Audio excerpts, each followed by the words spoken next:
Right, welcome back to Real Talk All Sport. I just love that tune, Isn't it cool? mate. It actually makes me want to record that and give it to some hip hop artists and say, because that's a proper. Well, I could try and find out who made it, but I love it. It's beautiful. Great, and it's also nice when you watch this back. It starts off with just Nathan Blake going with the music, head bopping as it starts. Yeah. And that's such a nice atmosphere to start. Yeah, come on, people. Welcome to Real Talk All Sport. You can find us on Spotify at Real Talk All Sport, on Instagram as well. You can find us on TikTok as well, which we've been having loads of love from the Bolton fans since our last chat. They are Bolton fans are class. Listen, let me just say, right, and I straighten up my face. I played for Cardiff City. Great club to play for your home city, right? Especially for my family. For my family, it was special, right? My uncle at the time when I was there was looking to buy the club. So it was a really big thing for me to play as a Cardiff kid, born in Cardiff, raised in Newport. But Sheffield United, great times there. In fact, seen Glyn Hodges last night. Newport Carlisle with Sparky. Yeah. Lovely to see him. Great player, great friend. Just a good guy all around. We used to travel together to Welsh games. But Bolton is I would say it was like Newport in the 80s and early 90s. It was a town, quite a big town. People, fans, shops, restaurants. And it might have been because at that time we had been relegated and then we were going for promotion in the championship. But that year, that 96, 97, I would say for most, me included, it's one of the best years of my life. Yeah. Right? Where I lived out in a little village called Appleton Thorn out towards Warrington. Met friends there, great, beautiful village pub. Started family, friends around. Friends used to come up from Wales, go to Bolton, watch the games. They'll come and watch the games, play in the games. Went from the old Burnham Park to the new Reebok Stadium. It was just, I just love that place. Honestly, I miss that place more than any other place I played. Yeah, I really, really miss Bolton. We got John McGinley actually, Super John. Put a text out to the lads. They've got a gig on, I think it's the 40th of March. I got a text. He's supposed to ring me today. I rang him yesterday, but he must have been busy. So I'll be going up for that. But I just love it. And I don't get there often enough. But I absolutely love it. Yeah. I'm still in touch with, someone's got, I think the name Nathan became quite prominent.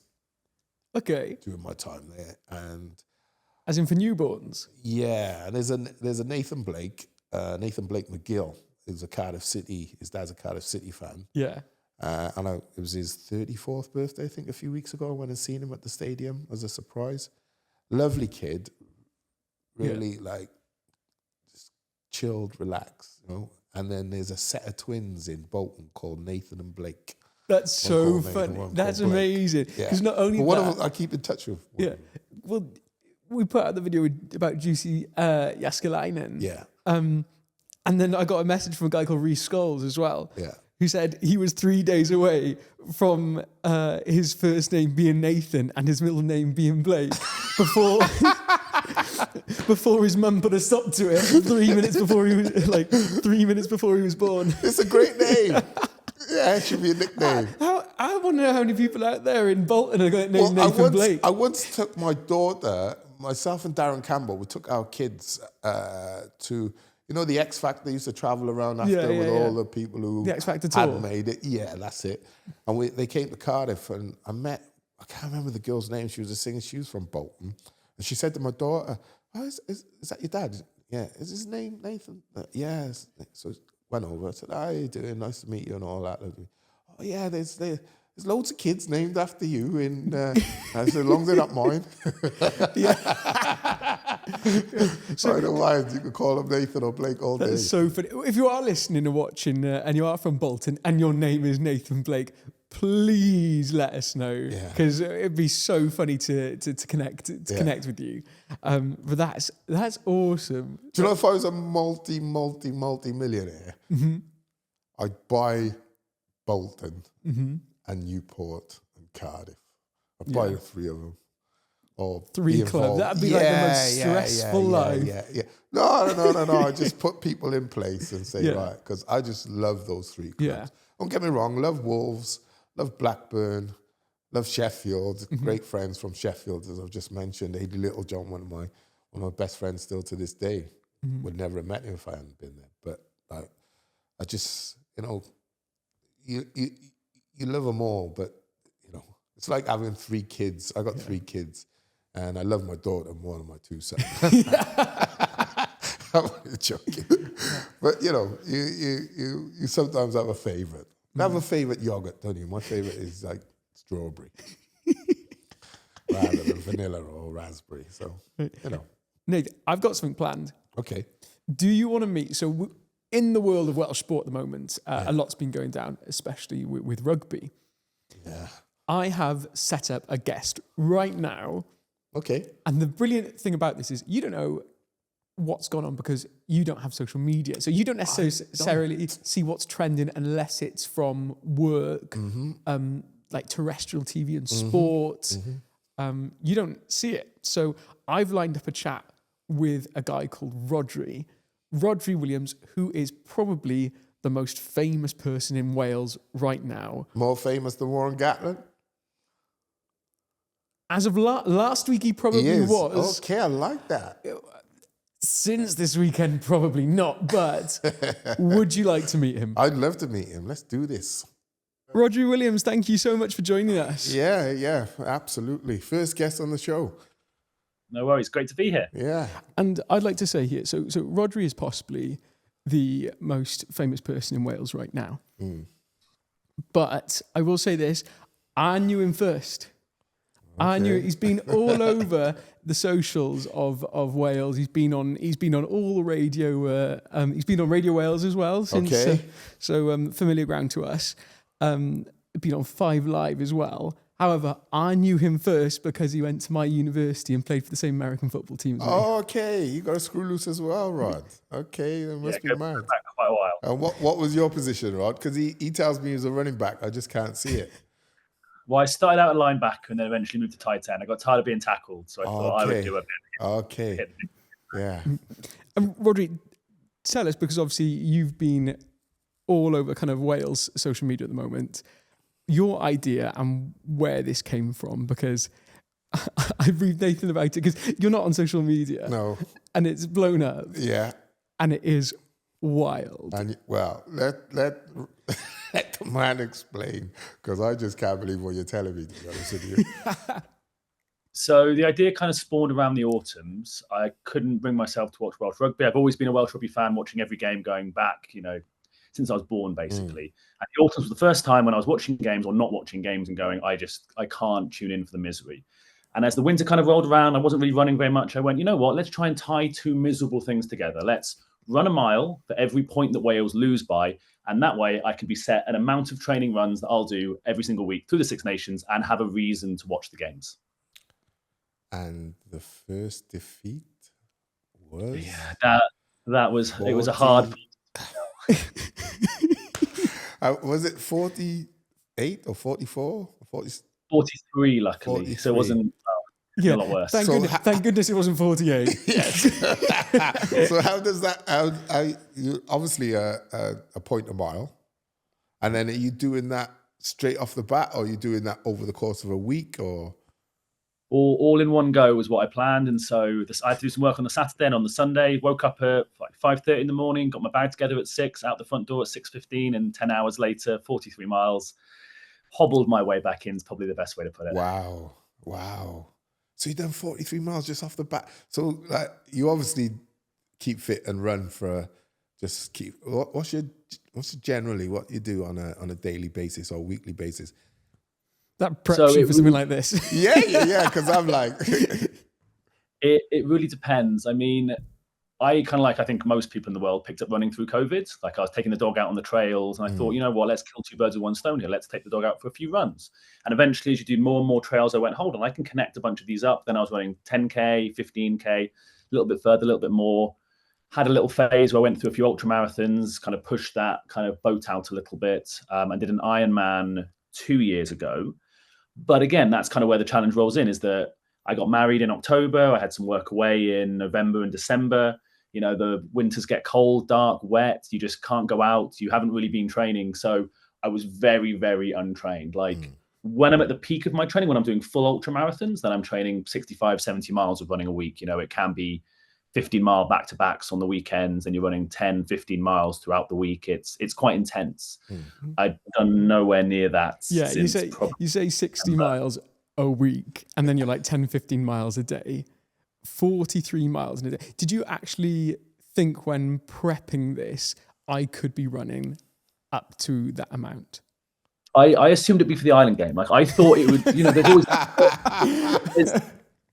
that was the thing. I didn't expect it for the first game. There's always that rust, isn't there, for Six Nations? Like that first game, all the teams come in a bit cagey. I was thinking maybe, you know, France are good, Wales aren't. 10, 15 miles, like around about then. I thought that wouldn't be a too bad Sunday. Like 24-13 or something like that. That was the kind of score I was expecting. But yeah, it was around about half time, 28-0. And I think I turned to my wife and I went, this could be 60 miles.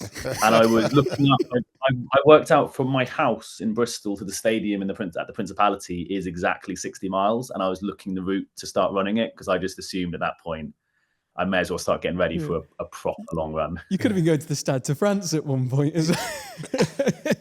Yeah, it was tough. It was it was one of those kind of, you're sort of laughing at the same time as in the back of your head going, I'm gonna have to really do this. And at that point, obviously everything had blown up. It would kind of blown up a little bit leading into it. Yeah. But it was around about half time when I was looking on my phone and I would show it and it would just be refreshing 100 new followers, 100 new followers, 100 new followers. And I was going, oh, well, now there's the people. I can't just delete this now. I can't just not do it. People are sitting there. At what point I guess most of your audience for this has been the Welsh audience. At what point did you realise, wow, an audience for this challenge is forming? So Thursday night, the video had done better than any of my other videos have done. And I knew it would do well. Like it has that nice hook coming into it. The challenge itself is ridiculous. I'm using miles rather than kilometers quite like purposefully as well, because I knew miles would be seen as more. And so I was kind of being like, oh yeah, look at this video. It's done pretty good.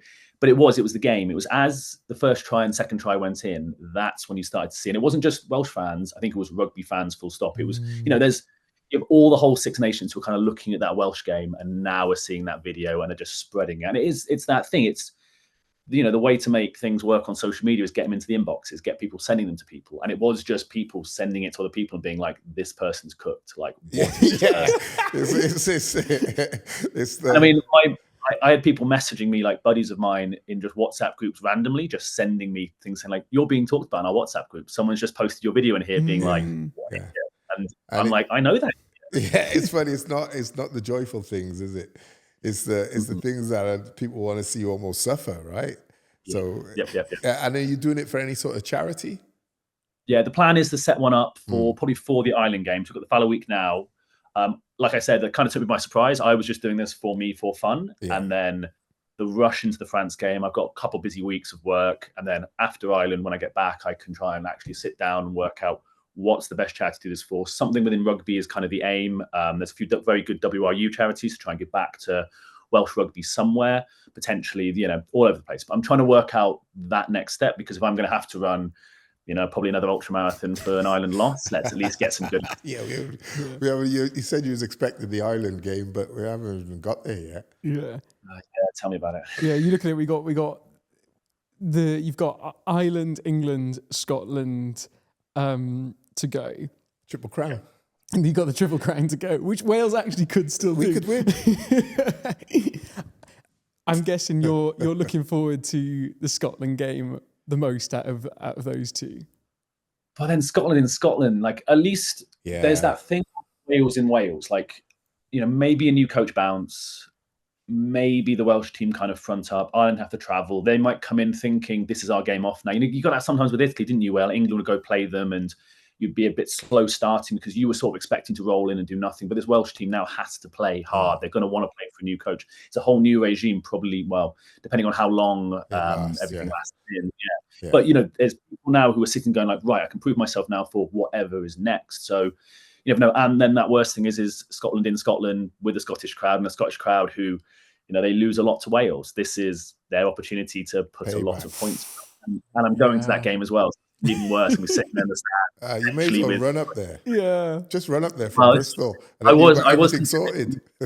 Yeah, I was just putting the shoes on, just leaving the stadium and running off back to. I'm staying in Aberdeen in the evening, so potentially just make my way back there slowly but surely. Yeah. And Rhodri, what is kind of next for you then after this challenge? Because this is going to be a huge thing for you. What are you going to just like chill out, rest? Because realistically, you don't actually know how much you're going to be running after today. I did loosely float the idea to my wife that I would try and do a triathlon-based challenge for the women's Six Nations. So whoever scores the most points difference, I cycle that distance. The middle points difference, I run that distance. And the lowest points difference, I'll swim. Although I did have a quick look at the scores from last year, and one of the lowest points differences was 10. And I'm not swimming 10 miles or 10 kilometers. That's just not happening. So I'm trying to like work it out with it, because this isn't the first time I've done this either. When I was working on the FIFA World Cup in Qatar, because I'm not a massive football fan, I was thinking, how can I make this fun for myself? So I was running 1 kilometer per goal, which at the time, not knowing football super good, I went, it's 1-0, 2-0. That's all football ever is. And then there was that game where it was a 3-3, then a 3-4 following it, and then and everyone was peering over their monitors at me in the war room, being like, how many kilometers are you running now? And I'm going, 16 kilometers. And I'm having to run it in Qatar as well. So I'm running just around the streets, around the airport at one point and all of this. So we'll see where it goes. I mean, if it's 3 ultramarathons back to back to back, maybe I'll have nothing left for the women's and I'll just enjoy it like a fan, sit back and soak it in. Can I ask what you do for a living then, Rod? What do you do? So I'm a content producer. I work a lot in football, rugby, pretty much everything. So at the moment, I've just finished doing a quick gig for the England Rugby on the under-20s. I'm off to the Sevens on Sunday. So I'll be in Vancouver for 2 weeks doing that.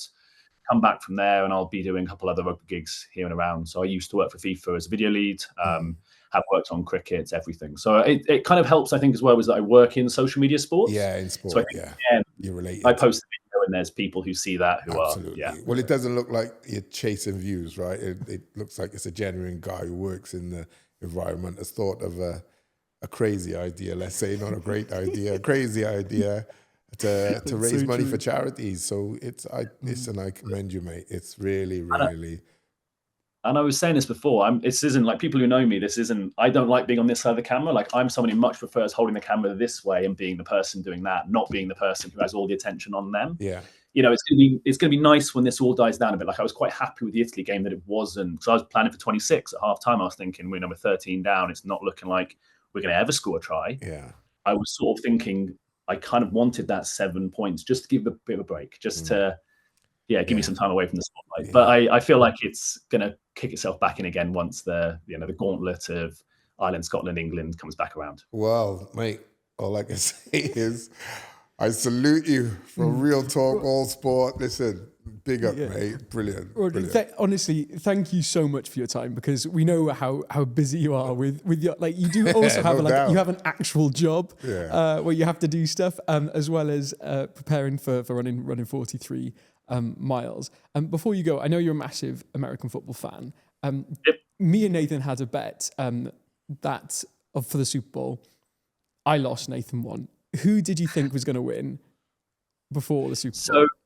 So I saw a really funny thing that was, have you ever seen the meme where it's the like dumb person on one side, the smart person on the other side, and then the chart kind of goes through the middle? And it said, some person's going, Patrick Mahomes is just the best quarterback in the world. And in the middle, you have the Eagles are the better team. And at the smart end, it's again, but Patrick Mahomes is the best quarterback. And I was kind of sitting on that end where I was thinking, the Eagles are the better team, but Patrick Mahomes is just the best player going. Like, you put him in a situation where he wins, he's going to win the game. Yeah. I wanted the Eagles to win, and I was so happy watching that game. I don't think I've been happier watching American football games, because I'm a Patriots fan. So I had a Tom Brady on the line as well, where I was kind of hoping for that loss just to keep Brady up there for a bit. I feel like Patrick Mahomes is probably going to still win another 5 or 6 or 7. I don't know, mate. I honestly thought I thought from like Philadelphia watching the season didn't start well, but when they got going, I was like, offense, defense, special teams,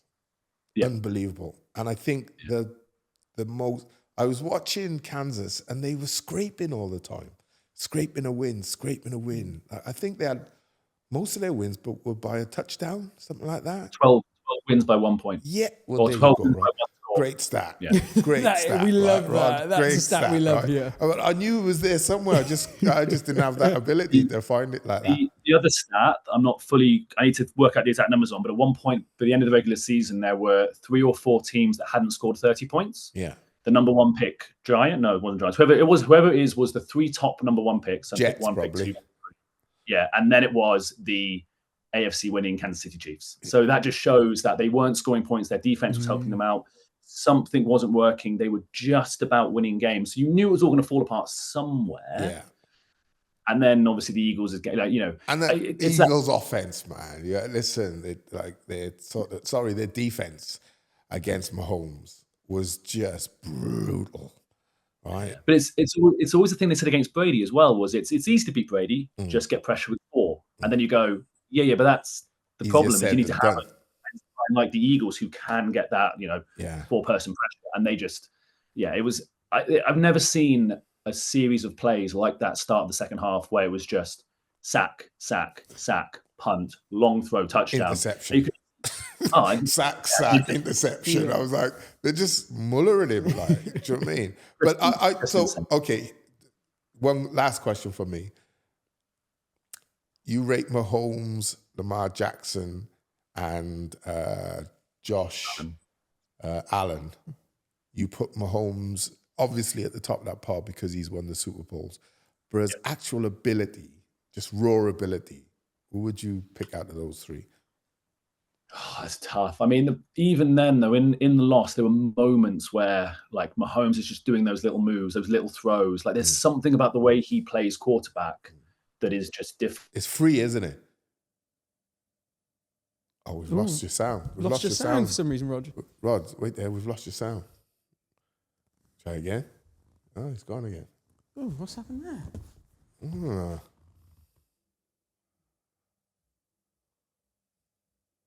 Did it time out? No, we've got our sound in here somehow. Oh, are you back? No. What's that coming up? No. Wait there. Did he come up then? I think he did. Oh, we can hear you Yes, now. we can hear you typing. Is that all good? Yeah, all good.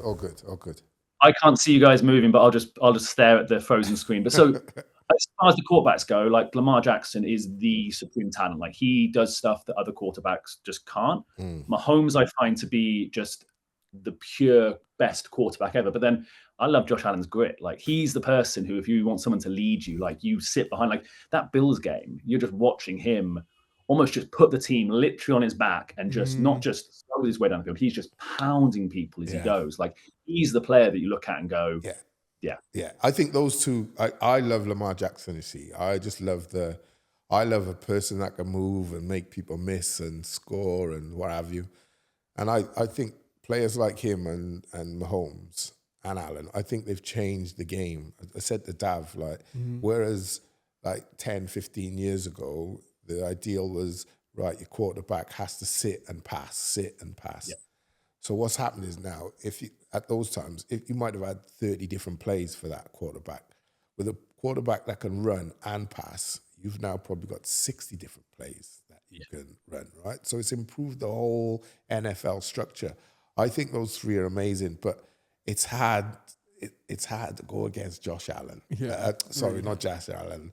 Against Mahomes. Okay. Yeah, it's hard to go against him because even when he's down, he gives you a chance. And like, I thought it was a step too far for him because the Philadelphia Eagles were so good on their defensive line. I just thought, like, there comes a time when it all catches up with you. And I thought there was so much being written about 3 in a row, that pressure as well.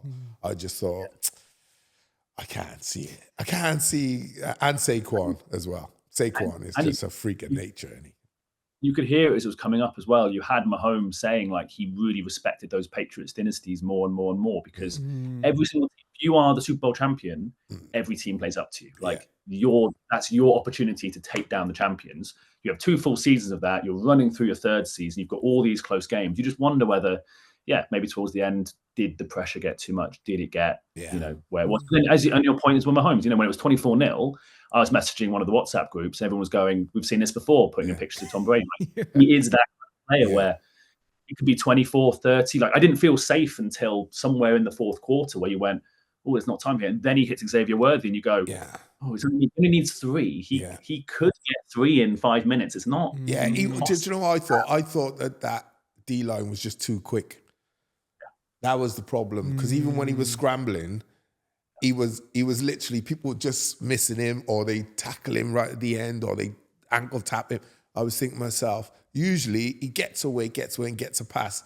And he was doing that 1 in every 4 times or something like that, rather than 3 back to back. He'd get, all of a sudden, you're 24 up, and then, 3rd quarter, 5 minutes are gone, and it's 24-18 or something like that. You can just reel them off. But yeah, I thought it was a great game. It was a bit of an anticlimax because it was such a gap. But Kansas have won it twice already. Philadelphia's their 2nd win. It was just a fitting end to Saquon Barkley's season as well. I think nice way to end for the season. Wonderful. Absolutely. And for Jalen. Jalen Hurts. Yeah, I thought, because he's had his career. If you read it, his backstory is crazy, right? His career. He's had so many doubters so many times. So to have that ring now, I was like, I love that. The underdog. Rhodri, thank you so much for your time. I know you're busy today. And we just love speaking to you about rugby, football, and running. It's been awesome. And American football. Yeah. For people who want to jump on this journey with you and follow you, where can they find you? So the best place is Instagram. I'm at The Real Rhodri. Rhodri spelled RHODRI. And if you want to watch me suffer through probably 3 more ultramarathons, pop me a follow. Okay, mate. Look forward to it. If I was on social media, I'd be following you every day. I'm going to go through my son's account now and say, right, get on him and just tell me what he's been doing. But good luck, mate. Thanks for coming on. All the best, Rhodri. Thank you. Bye-bye. Bye. Peace, Rod. Ta-ra, mate. Real talk, all sports. Salute you, brother, because that's a hell of an achievement. Absolutely. And it'd be good to have him again. Yeah. We want to see where he is in a year's time, right? If he does any marathons or anything like this, or how much money he's raised, or bring him on and get him in studio rather than online. But no, what a guy, man. What a guy. Dipping into the football world now. Topic 1 of all of this. The FA Cup. It feels like the FA Cup's been going on for... This round of the FA Cup has been going on for ages. The 14th round, not the 4th round. It's been ridiculous. Yeah. So in terms of the games that we've seen so far, this is going out on the Saturday. So it's currently Saturday morning. Wednesday is the day we're recording. So the games we have seen so far, we saw Villa against Tottenham. 2-1 to Villa. What's happened to Tottenham? I looked at the squad and I thought, actually, the Villa squad, and it's not even anything to do with momentum. I just thought a wicked squad. I thought the squad was just was also a better squad. I almost was like...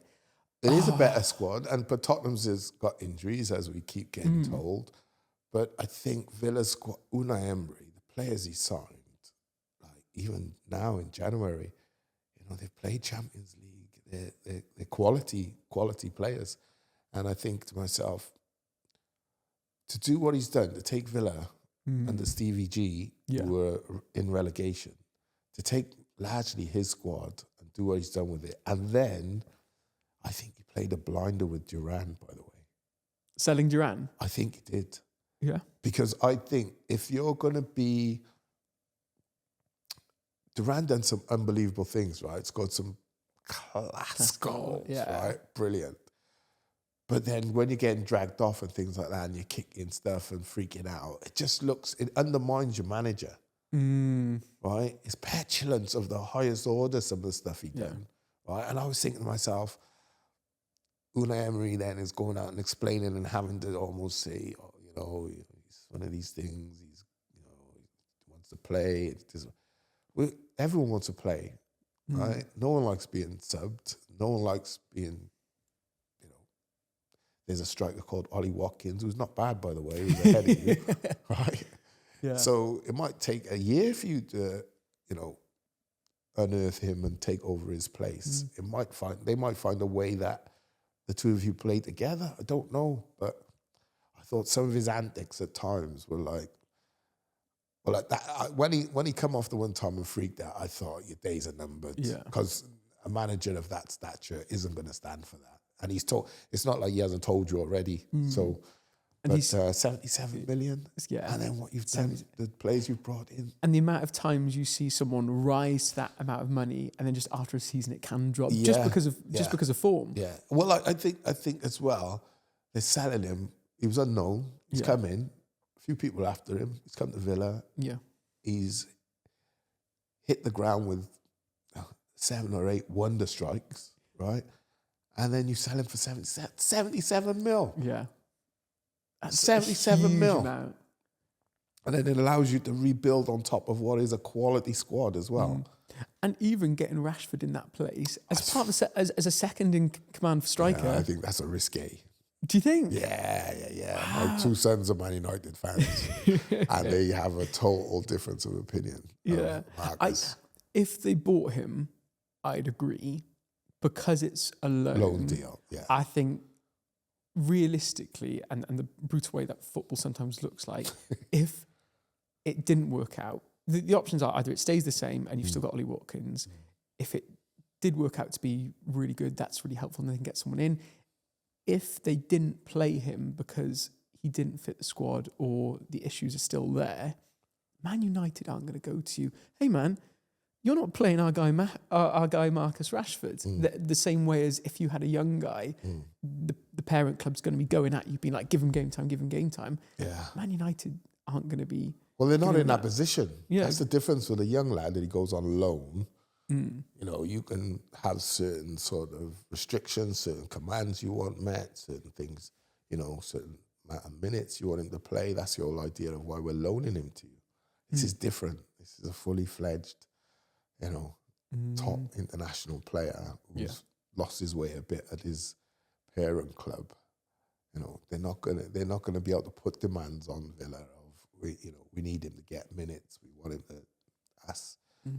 So listen, what happens to that one. My 2 lads will be they'll be rolling around the living room next thing if he doesn't produce at Villa. But listen, it's a big risk for me. Yeah. And then also, as well as Villa Tottenham, we saw Liverpool against Plymouth. That counts as a giant killing for you? Top of the league? Giant killing, bro. That's like, forget David and Goliath. That's like David and Goliath's whole bloody family. That's a great win. Where Plymouth are, bottom of the championship, beating the top of the league. Premier League, right? And not top of the Premier League, just about, or just for this. For the whole season, I think they've lost 2 games all season, something like that. Unbelievable football they play, Liverpool, and the squad. I know they had changes, but you're Liverpool. You don't go, but it's Liverpool or Tottenham had a weak squad. Or the result says you lost. I thought it was an amazing victory for Plymouth and for Liverpool. My best mate Kev is a Liverpool fan, but he wasn't too disappointed because they've only got the league, the Champions League, well, the League Cup. So it's not necessarily a worry for them. No.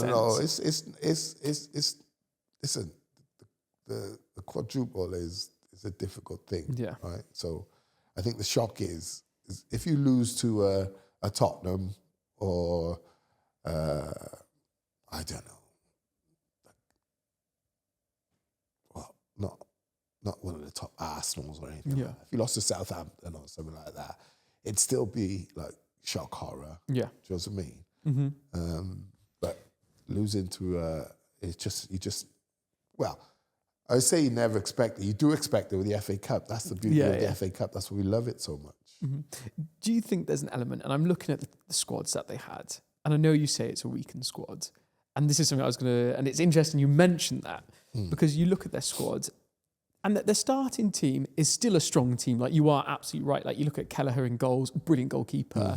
You've got the experience of Gomez, Tsimikas, Kwanzaa, Elliott as well. It was like, only Elliott who was like yeah. inexperienced out of that 5. Yeah, Kezia, Jota, and Diaz. However, and like that is a reasonably strong team. However, on the bench, you've got Curtis Jones, Darwin Núñez, and then all youngsters. Is that a little bit like... Go on, you can say it, disrespectful. I'm going to say, is that disrespectful to Plymouth? No. What it is, right? So when people change their team like that, okay, let's say he played the Mo Salahs, the Gravenbergs and everything, right? In the FA Cup, in the League Cup, in the league. So where does then the likes of these youngsters get the opportunity to play for Liverpool? And going out and playing on loan at Lincoln or Walsall or Swindon or Birmingham, stadiums, great, 10, 15,000 they might get, but going in front and playing in Anfield, it's a different kind of experience. It's a different level. Yeah. Right? Okay. So when do those, if you don't, it winds me up when people go, oh, it's like you shouldn't have weakened the team. It's like, well, how do you get the experience if you don't actually experience it? There's a bigger picture to it. Yeah. He's not disrespecting you. What he's saying is, think of it the other way. Arne Slot's thinking, I got full confidence in my players. Top to bottom. Number 1 to number 32. Right? 22-man squad, and then you've got probably 10 other players who are on the fringe of it. I've got confidence in all of them. And at some point, they'll get an opportunity to show me what they can do. Because look at it like this. Imagine an unknown striker comes in and tears it up and scores 2. And then he's in the squad on the bench next week for, say, they're playing Arsenal. And he comes off the bench and he nicks a goal. And then 2 weeks down from there, they play Newcastle. The lad comes and scores 2 goals. And then he scores, and all of a sudden, that momentum's building. Everyone's talking about this new English, British, Italian, whatever he is. And wow, what a talent. But if you only play in 23s or 21s or 19s, you never get to see it. So, no, it's not disrespectful at all. It's just, it's me having self-confidence in what I have. And what I have, I think, is good enough to beat what you have. And then the other game. That's my opinion. No, I appreciate that, because it's important to learn how there is a bigger picture to one game. Yeah. Also, we saw yesterday, and it's funny. This game was like. And sorry, Liverpool aren't that type of club. Just to to cut you. Yeah, go for it. They're not a disrespect. They're a footballing institution. Yeah. Their history tells you we've done this for years. No one knew who Ian Rush was when he first went there. A Welsh kid from across the way there. Yeah. So if Ian Rush doesn't get an opportunity in that first team at some point, I can't remember who it was who was injured. I'm sure he got his opportunity because someone was injured, Rushy. Okay. Yeah, that makes sense. Becomes their overall greatest goal scorer. And you do look at like how like Trent got in, Curtis Jones, Bradley, they all did Kenny it. Dalglish bought from Celtic. This player, this young player, I think he comes down, becomes an absolute beyond legend of the club. You know? And then yesterday as well, so Wednesday, we also saw, and it was funny, because it went at the same time as Real Madrid against Man City. They were on at the exact same time. And I was trying to watch both. And in the end, I went to this game, Exeter Forest. Okay. As much as go on about Real Madrid. Man City, I like the FA Cup. Yeah, baby. I love it. Yeah. And the really good game. unfortunately, there was a really bad injury to Taiwo Iwani, which meant that the game went for such a long time. It got to about, I was in bed watching the game. It was that late. How long was it? How long does the injury last? There was an added time of 12 minutes. But that, and then it was 2-2, went to pens. And so by the time the game ended, it was like 11:15. Yeah. Really late. Great game. Exeter 2-2? 2-2. The only thing I'm like, this is so disappointing is I'm a really big fan of Joe Colwell, Ruben's brother. Yeah. He had an incredible season, like started the first season at Cheltenham Town, was, in my opinion, the best player by quite a long way. And that was his first experience of league football. Yeah. So then Cardiff made, and I think it was a wise decision to recall him and put him to a higher level. Put him into League One rather than League Two. It just hasn't quite clicked there for him yet, which is really as a Cardiff fan, it is disappointing. There's levels in the game. There are levels, and I'm not saying he won't do what he done at Cheltenham, but give him a little time. Yeah, get settled in. All the things that you don't think about is, okay, I've just gone and met one set of people, one dressing room, and like I've told you before, the dressing room can be ruthless, right? So I've just gone in and met these lads, fitted in with them, played some games, got really in with them, because you can be in the crowd or really in the crowd, right? So you play well, score a couple of goals, you're really accepted by the dressing room. You're only there on loan, they know. So you're part of the fixture and fittings all of a sudden. Then you're picked up, told, well, come out of there. Yeah. And he was so comfortable there as well. Go over here and dropped in a new pond, right? It's not just the playing, it's also, right, who's the players who I'm going to spend time with after training? Yeah. Who am I going to chill out with? Where is it I go to eat? And, do I go to the cinema sometimes? All these things, am I going to, do I have to find a new place to rent? Yeah. I mean, it's a big upheaval. And it takes about 6 months to settle into a new job for anyone, right? 6 months to settle into a new job, new house, you name it. I think you got to give him time to settle back down. I personally, I would have left him there, you see. I think these are the things that, like, Cardiff's, when I say decision-making often at Cardiff, is it's not great. Well, we know it's not great, right? But take into account those points and ask the player, I'm sure they did, I hope they did, ask the player, is there a preference? Would you like to step up now? Or I would have been saying, you'll be in my squad next season. Pre-season, because pre-season is a time for everybody, right? Pre-season, you do your games and what have you, the training and what have you. If you're in and amongst it, guaranteed Omar's going to have his eye on him for next season already, right? So pre-season, he comes on a pre-season tour, he does well all of a sudden, playing a year in League Two and doing well at League Two, he hasn't found the step up 2 leagues too much. Yeah. But then he's going from a year at Cheltenham, coming back home where he's comfortable, back to the club where he knows everybody. Yeah. So he's not having to restart. Yeah. Sort of thing. Yeah. So to do that in a season, that's a big ask. That is, absolutely. For a young lad. Yeah. Other part of me would like him to be nice and ready in a month's time, because I'm going to see Exeter. I booked in to go and see Exeter against Wrexham, because I thought that would be a fantastic game to watch. Yeah. But no pressure on the guy. Yeah. But I'm a big fan. I think he's a really good player. Well, his brother had a great FA Cup game up at Stoke. Yeah, absolutely. 2 goals. Well, hat-trick kind of.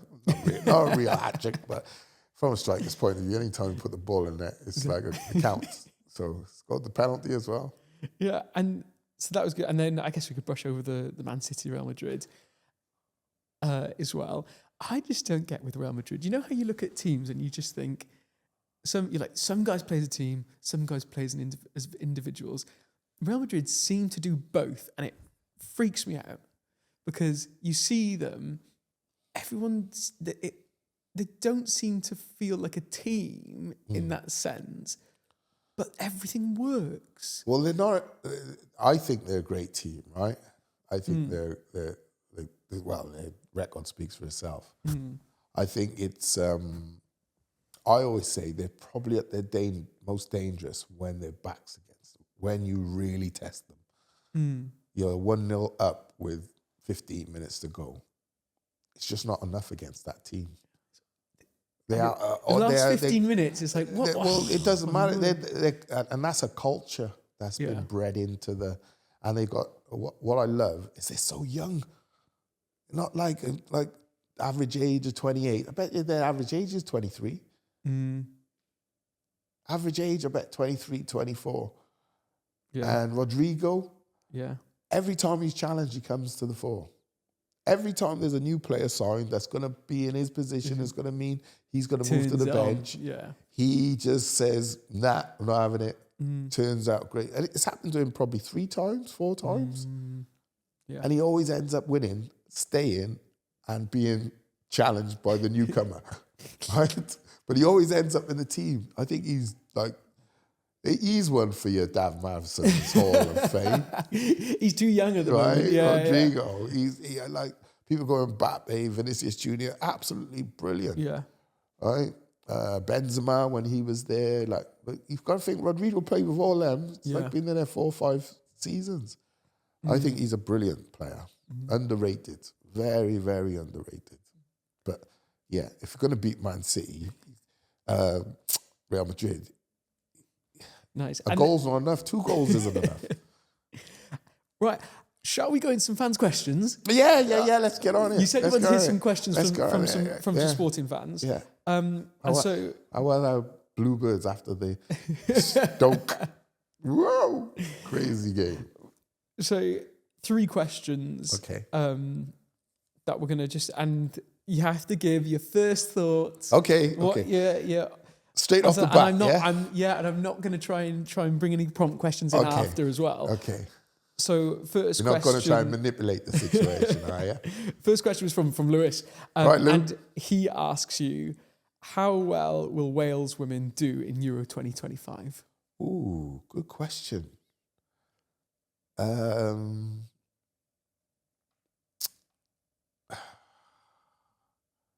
That's a difficult one. That is a difficult one. It could go one or 2 ways for me. It could be they play inspired, no fear, no tournament experience, nothing to lose attitude. They go out. The first game is always so ultra important. If you don't get beat, you're on the points board and you've got something to build on. Or it could be, right, just getting there was the achievement. Kind of like Wales, Rob Page, World Cup. People go, we were terrible, but we got there. I hope it's the shackles are off, no fear, nothing to lose, go out, go for it. Like I say, try and get something out of that first game.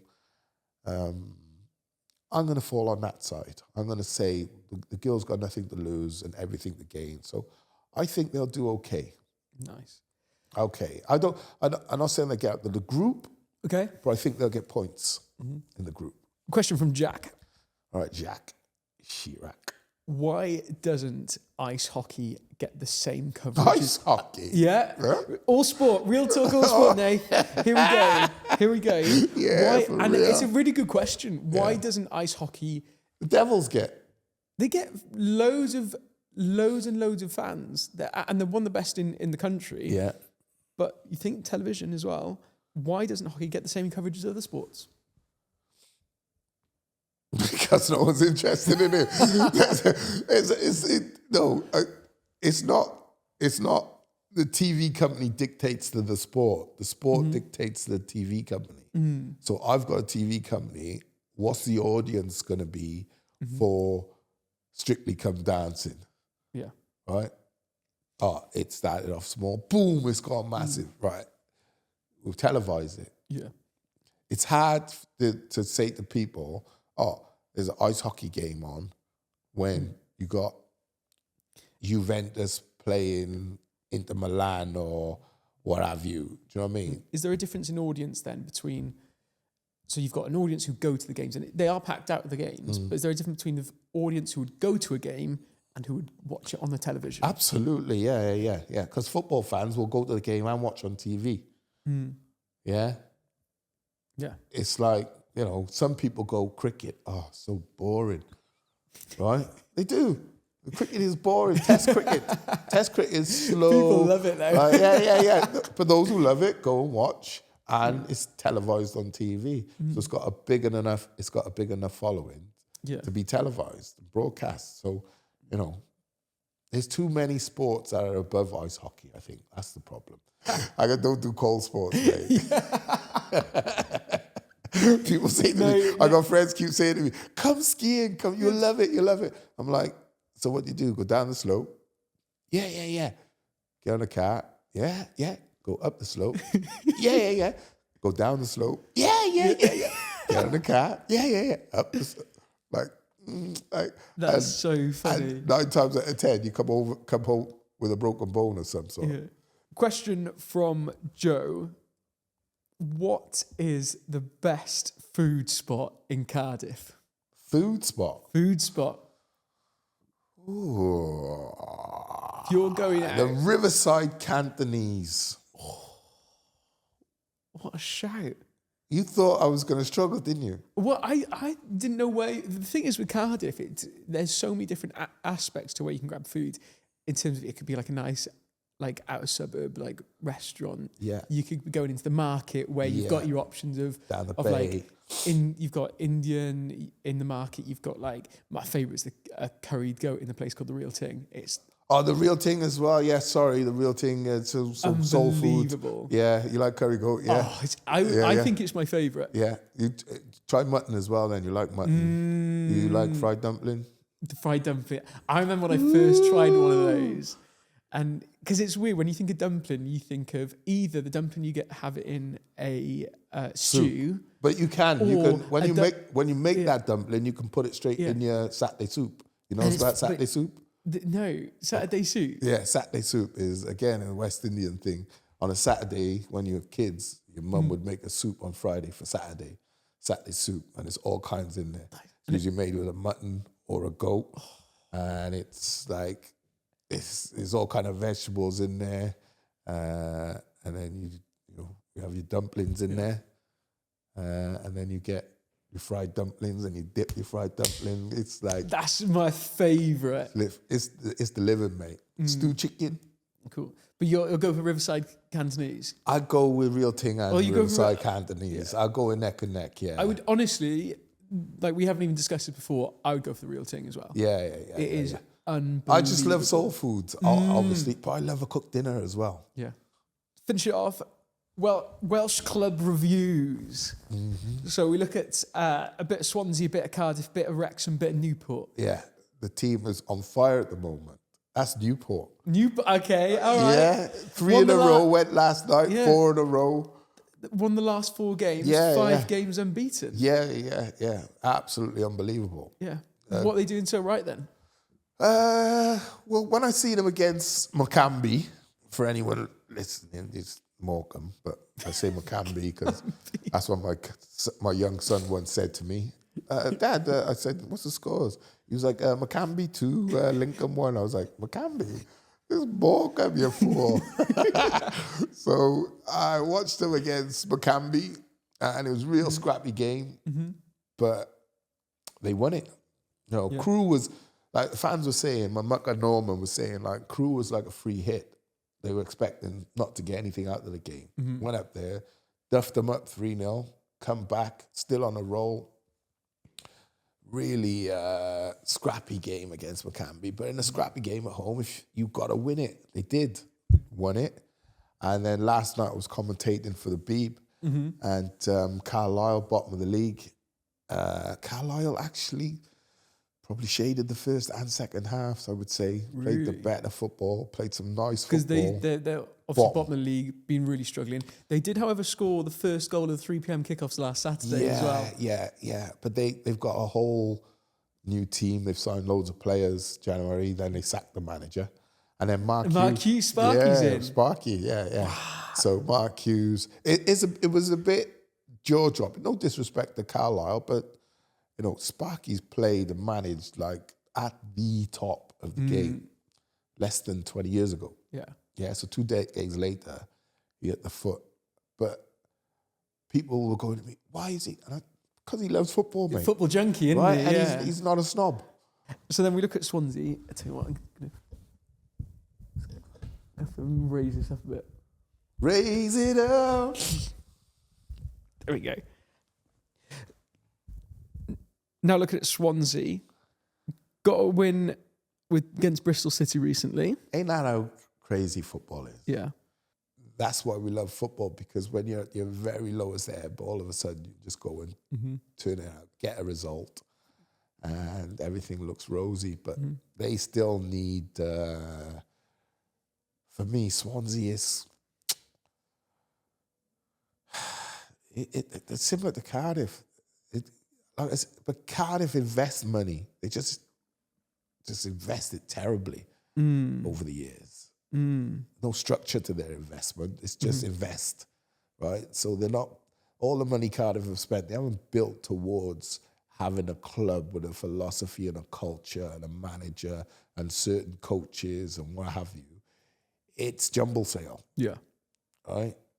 Swansea have had this sort of pattern that was put in place by Hugh Jenkins, and they're still trying to hold on to that. But my honest belief is that the owners that have been in charge recently and the new owner, they don't understand what they say. Oh, the Swansea way. Yeah. I bet you if I went, okay, tell me what that is, they'd be like, not quite sure. So I would say, is there a template you can look at? Well, yeah. Look at Hugh Jenkins, like sort of decade, 15 years, he had the club, and see where they started and see where they ended up. And they were in the Premier League for 6-7 seasons. How did they do that? There was a time where I remember being a Wales fan and being like, wow, there are just so many more Swansea Academy players who have gone boom. Yeah. And like they're just a massive pocket of them. Yeah, it was largely down to him. Yeah. If you look at, Dan James is him, McBurney is him, not Mepham, the other centre half, Rodon is him.